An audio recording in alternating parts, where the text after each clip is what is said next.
an eyewitness of what? Of a golem in the Talmud, Sanhedrin, the B side of the 65th page. It says Rabbah created a man and sent him to Rabbi Zerah. Look at this. We're not into this, friends. We're not looking at this kind of thing. I marked the page because I wanted to be able to document this.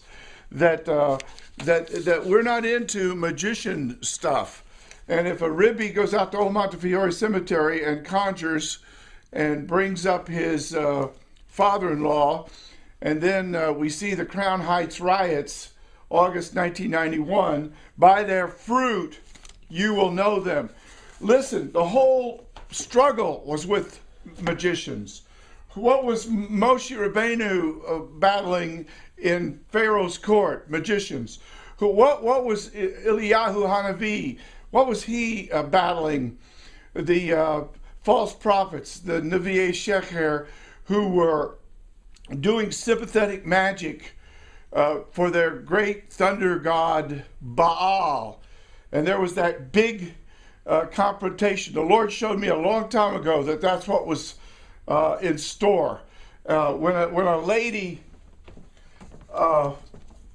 had a prophecy through a tongue and interpretation, she said in 8 days God's going to use somebody. And then this book, Everything You Need to Grow Messianic Synagogue, 8 days later, Paul Markstrom in Springfield said, this is the direction we're going to go with the Jewish people. That was foretold through a prophetic word, through a tongue and an interpretation. And the interpretation is something that Daniel was given, when the handwriting was on the wall.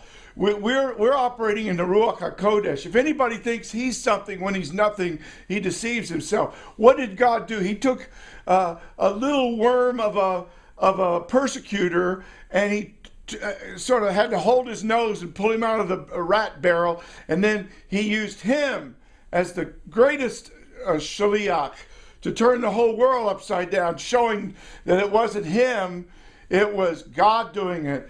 And what was he dealing with? In chapter 8 of Gevurot Meruach HaKodesh, he's dealing with a magician. In chapter in the chapter that has to do with the evangelization of Cyprus, there's a magician again. And then what happens in Ephesus? They're burning their magic books because the Besuras HaGeolah has triumphed over magic. So, friend, we're not into magic. And instead of reading about a golem and Agadot, what does it say? It says we did not follow cleverly contrived Agadot when we made known to you the power and coming of Yeshua HaMashiach Adonenu. Instead, we were eyewitnesses. They saw the guf ruhani, the spiritual body. Listen, there is a spiritual body. These rabbis who, according to legend, were trying to make a man, to create a man using magical incantations. Forget that, friend. The Mashiach has come out of the tomb, out of the kever, and it's time to put the Talmud down and start studying the Bible. Now, it was written in Jewish Greek, the same Greek that we have in the Targum Shevi'im that was used in the synagogue among the Hellenistic Jews. The whole world has to know this translation. Don't tell me it was the original was Aramaic or the Peshitta or Hebrew or anything else. You have to study this. Now, when I did the Orthodox Jewish Bible, friend, when I did this translation, the word He, Ro, Yota, Gim, Sigma, Tav, Omicron, final Sigma. I went to Yohanan to chapter 1, verse 41 and verse 49, where Mashiach, where the word is loaded with the idea of Melech, the king, in verse 49, and Rebbe, the Yiddish way of saying rabbi, in chapter 1, verse 41, and also Messiah, Mashiach, Ashkenazic Hebrew. And everywhere that word occurs, I translate it the same way. Rebbe Melech HaMashiach. Am I adding to God's word? Not at all.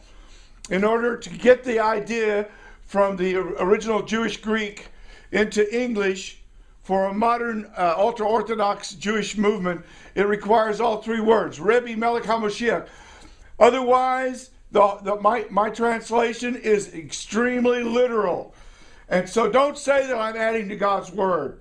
Listen, you can be a pseudo-intellectual if you want to. You can be a hedonist.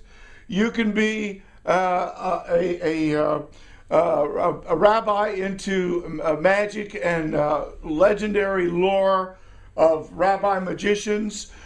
You can even conjure. You can conjure out at Old Montefiore Cemetery. But let me tell you something, friend.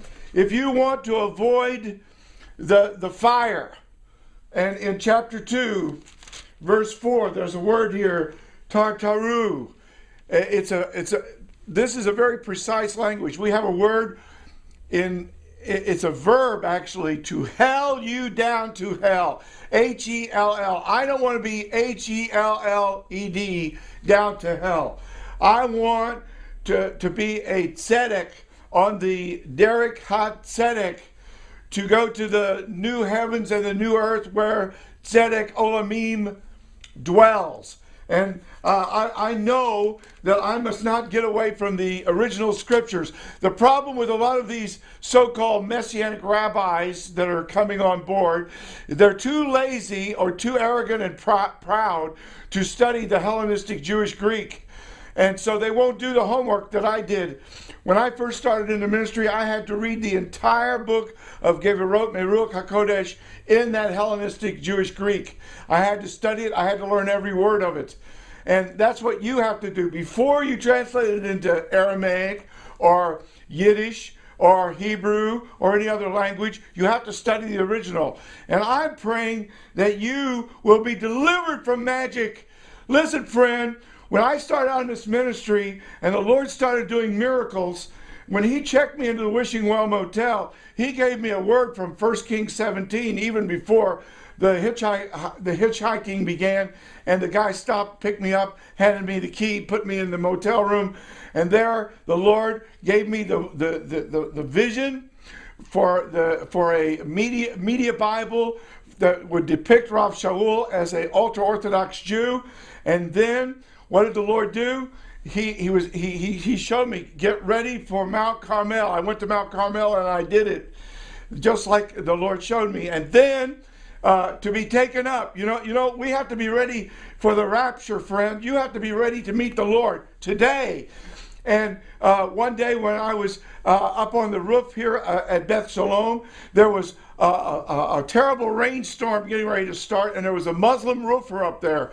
And I said, I'm not a shaman, I'm not a rainmaker, I'm not a witch, but in the name of Yeshua HaMashiach, Adonenu, Elokeinu, Moshienu, I cried out to the Lord to stop the rain, and it rained in front of the building, on both sides of the building, and in the backyard, but it did not rain for 30 minutes, and that Muslim was able to get the roofing done. When we got downstairs and got in his truck, a terrible downpour came down, and the man was very impressed because he saw the power of God. We're talking about a power encounter against witches, a power encounter against false teachers and false rabbis and false prophets and Moreh Sheker.